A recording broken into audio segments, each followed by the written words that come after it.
Centre Mukherjee Nagar में हो चाहे करोल बाग में हो, वहाँ पे प्रोटेस्ट कर रहे हैं। कुछ बच्चे कल रात को आपके घर के सामने भी पहुँच गए हैं। बच्चों में बहुत आक्रोश है, वो जस्टिस चाह रहे हैं। कहीं ना कहीं आपको ये भी लगा है कि दृष्टि आईएएस से कोई चूक हुई है? मतलब ये कह सकते हैं आराम से कि चूक हुई है, और लेकिन वो चूक ऐसी नहीं थी कि नीयत हमारी खराब रही हो, लेकिन हाँ चूक हुई है नियमों के स्तर पर। इंटरेस्टिंग बात या विचित्र बात यह है कि अगर आप मुझसे पूछें कि दिल्ली में कितने कोचिंग इंस्टीट्यूट्स हैं, मेरा ख्याल है कि उनकी संख्या कम से कम 1000 तो होगी ही, शायद ज्यादा होगा, 2000 भी हो सकते हैं, ज्यादा भी हो सकते हैं। जो नॉर्म है फायर एनओसी की, एजुकेशन बिल्डिंग की, अगर आप मुझसे पूछें कि दिल्ली में कितने बिल्डिंग्स के पास हैं, मेरा अनुमान है कि 2000 में से शायद एक के पास भी नहीं है। एक के पास भी नहीं? जी, ध्यान रखिए मैं जो कह रहा हूं, fire NOC for educational building. Fire NOC कई तरह के होते हैं, अलग अलग कैटेगरीज में होते हैं, अलग अलग चीजों के लिए बने होते हैं। ऐसा नहीं है कि कोशिश हमने या बाकी इंस्टीट्यूट ने नहीं की, पर क्या होता है कि जब कोई हादसा होता है उसके बाद मोटी मोटी चीजें सतह पे आती हैं कि फायर एनओसी नहीं था, या ये नहीं था, या वो नहीं था, और जनता का आक्रोश फट पड़ता है। उसके पीछे की वजहें क्या हैं, परिस्थितियां क्या हैं, वो सोचने के लिए, समझने के लिए धैर्य चाहिए, समय चाहिए। तो मैं असल में 3 दिन से ये भी चाह रहा था कि पहले सारी स्थितियां सामने आ जाएं, क्योंकि 1-1.5 दिन तक तो ये स्पष्ट नहीं हो रहा था कि कितने बच्चे थे, क्या स्थिति है। धीरे धीरे चीजें स्पष्ट हुई, तो फिर आज ये मीटिंग हुई, तो मेरा ख्याल है कि अब हम उन सब बातों पर ज्यादा स्पष्ट रूप से बात कर सकते हैं। जहां तक बात है हमारी बेसमेंट की, हमारी बेसमेंट मुखर्जी नगर में थी, करोल बाग में हमारे पास 4-5 बिल्डिंग्स हैं, उनमें से एक बिल्डिंग की बेसमेंट सील हुई है। बेसमेंट जो करोल बाग में थी वो अप्रूव्ड बेसमेंट है, अप्रूव्ड कमर्शियल बेसमेंट है, जिसमें एनओसी पे लिखा हुआ है कि उसमें ऑफिस चलाया जा सकता है। उसमें ऑफिस ही चल रहा था, पर अभी एमसीडी पर जो दबाव था उन्होंने इनडिस्क्रिमिनेट तरीके से सबको सील किया है, हमें भी सील किया है। नेहरू विहार में जो बेसमेंट थी, जिसको लेकर काफी ज्यादा शोर हुआ, दरअसल क्या होता है कि जैसी बेसमेंट की बात आई तो सबके मन में बेसमेंट की एक इमेज बन गई है, एक छवि बन गई है। छवि ऐसी कि एक छोटी सी बेसमेंट है, उसमें कुछ बच्चे बैठे हुए हैं, एक ही दरवाजा है, अगर वो बंद हो जाएगा तो क्या होगा। एकदम जायज बात है। जो नेहरू विहार की बेसमेंट थी वो किसी घर की बेसमेंट नहीं थी, वो एक कमर्शियल मॉल है, उसकी बेसमेंट है, बहुत बड़े आकार की बेसमेंट है। उसमें 1 नहीं 2 नहीं 7 एग्जिट हैं, 7 एग्जिट आपस में कनेक्टेड हैं।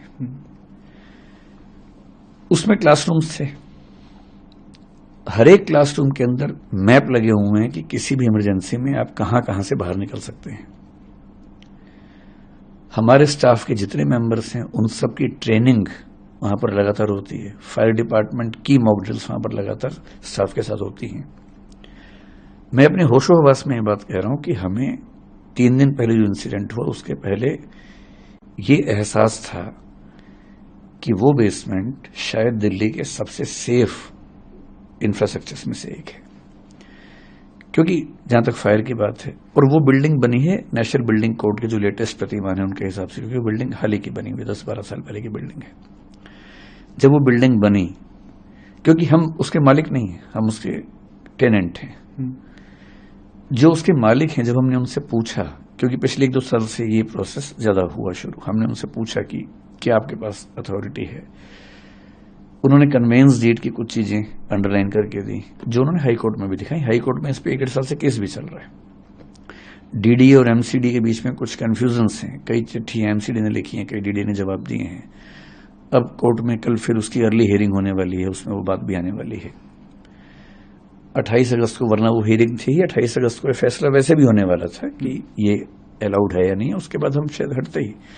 और पिछले 1 साल में हमने अपने स्टूडेंट्स को न केवल क्लास में मैंने बताया कई बच्चों को, अब जो एकदम लेटेस्ट वाले बच्चे हैं उनको छोड़ दें, क्लास में जा जाके सबको बताया कि ऐसा हो सकता है कि हमें इसकी परमिशन ना मिले, उस केस में हम शिफ्ट करेंगे।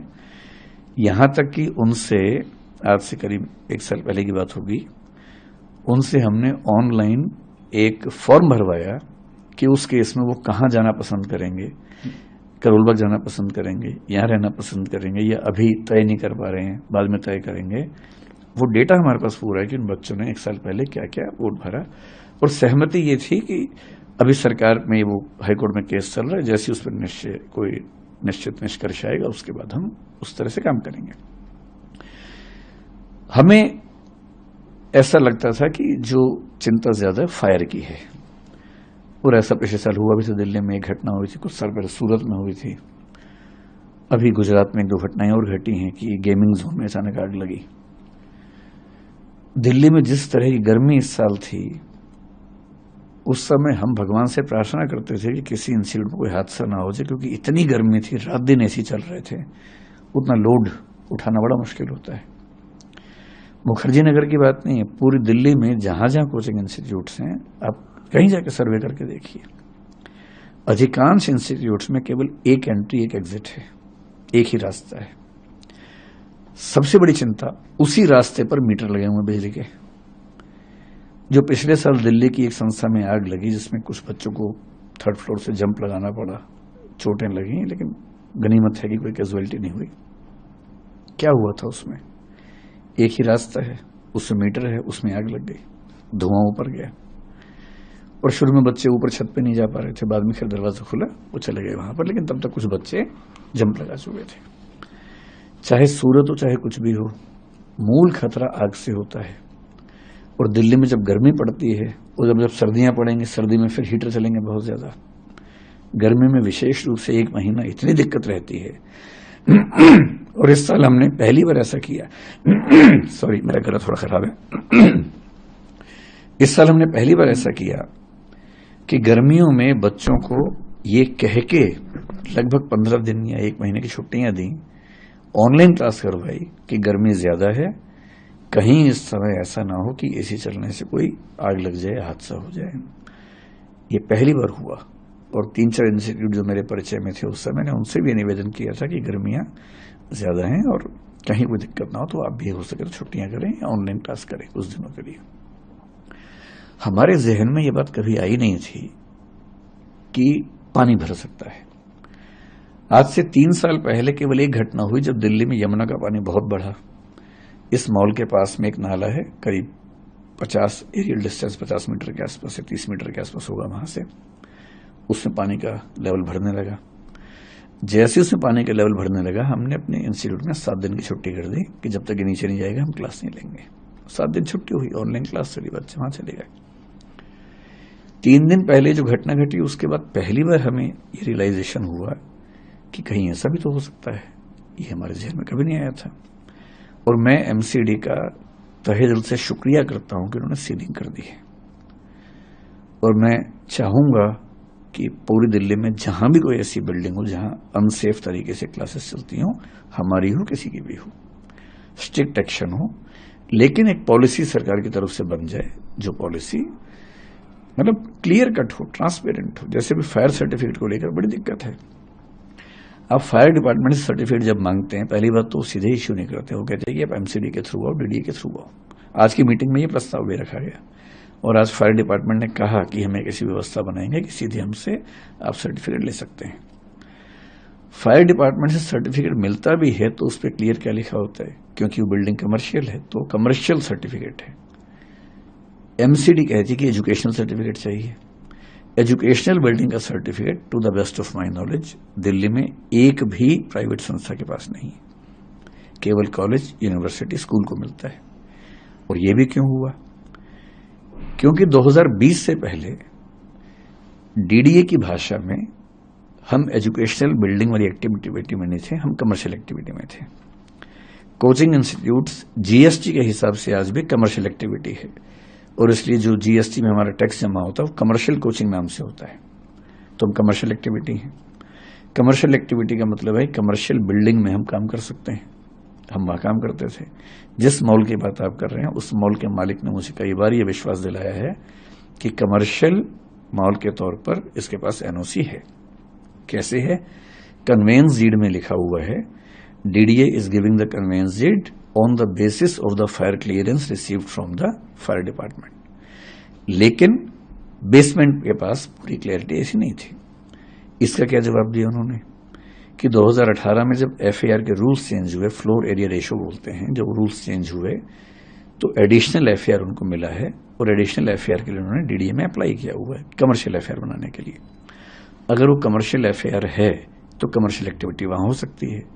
We have been under this impression, और हमेशा ध्यान रखना है जब बेसमेंट को लेके हमें खूब आजकल नाराजगी है, ठीक है होनी चाहिए, हम एकदम सहमत हैं कि बेसमेंट सील हो जानी चाहिए, लेकिन दिल्ली की मेट्रो बेसमेंट में चलती है, अंडरग्राउंड ही चलती है, पालिका बाजार बेसमेंट में ही है, दिल्ली के लगभग हर मॉल में बेसमेंट में बहुत बड़े शॉपिंग कॉम्प्लेक्सेस हैं, वहां लाखों लोग शॉपिंग करते हैं वहां पर, क्योंकि वहां की जो बेसमेंट है ठीक तरीके से बनाई गई हैं। और कमर्शियल मॉल की तरफ से हमें ये बार बार आश्वासन मिला कि वो बेसमेंट उसी तरीके से बनी हुई है, और उन्होंने कहा कि हमने डीडीए में अप्लाई किया है कि हमें कमर्शियल एफएआर में इसका एनओसी मिले। अगर कमर्शियल एनओसी मिल जाता, एनओसी क्यों नहीं मिल रहा है? डीडीए का मानना है कि ये काम एमसीडी का है, एमसीडी का मानना है कि काम डीडीए का है। एमसीडी ने कई पत्र डीडीए को लिखे, डीडीए ने कई पत्रों में जवाब एमसीडी को दिया, और यहां तक कहा कि हमारे पास डॉक्यूमेंट्स नहीं है, ये आपको देखना पड़ेगा। पिछली मीटिंग में हाई कोर्ट में डीडीए ने पहली बार ये कहा कि हम एमसीडी को राइट्स दे रहे हैं, और अब एमसीडी जो कल हियरिंग होने वाली, शायद उसके बाद हमें वैसे भी इशू करती, या तो परमिशन मिल जाती या वो इशू करती कि आपको ये छोड़ना पड़ेगा, तो हम छोड़ते उसको। मतलब बेसमेंट होने मात्र से चीजें जैसी फैल जाती हैं।